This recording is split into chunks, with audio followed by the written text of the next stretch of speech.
Maris Racal iniwasan banggitin ang pangalan ni Anthony Jennings. Tara at pag-usapan natin yan.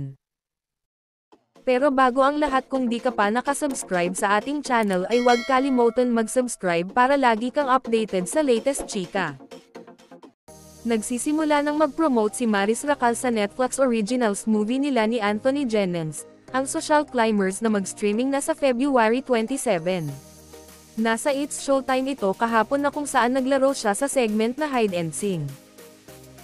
Nang tanungin si Maris kung sino sa tingin niya ang celebrity singer, biglang sumingit si Vice Ganda at tinilian si Maris, na tinawag niyang Boneng. Ang karakter nito sa And the Breadwinner is Boneng, bakit sama-sama ka sa usapin ng mga matatanda, Boneng? Tili sa kanya ni Vice Ganda. Napatingin si Maris kay Vice Ganda.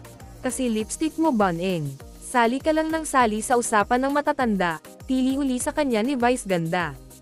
Sorry, matanda ka nga. Sorry, natatawang buwelta sa kanya ni Maris. Boneng, humanda ka sa akin mamaya, Boneng, sabi uli sa kanya ni Vice Ganda. Biglang sumeryoso ang mukha ni Maris.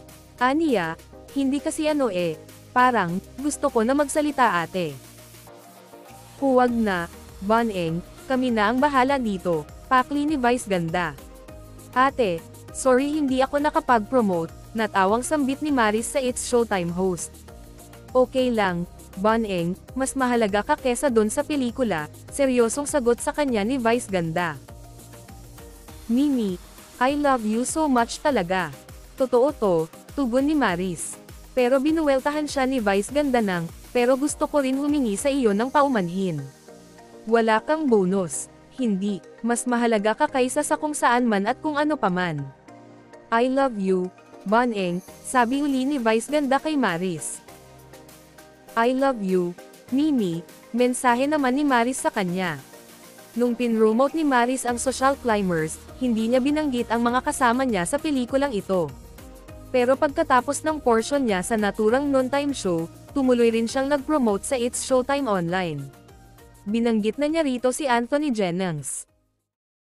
Anong masasabi niyo sa ating chismis ngayon? Mag-comment na at subscribe para updated ka sa latest chika na gaya nito. Maraming salamat po.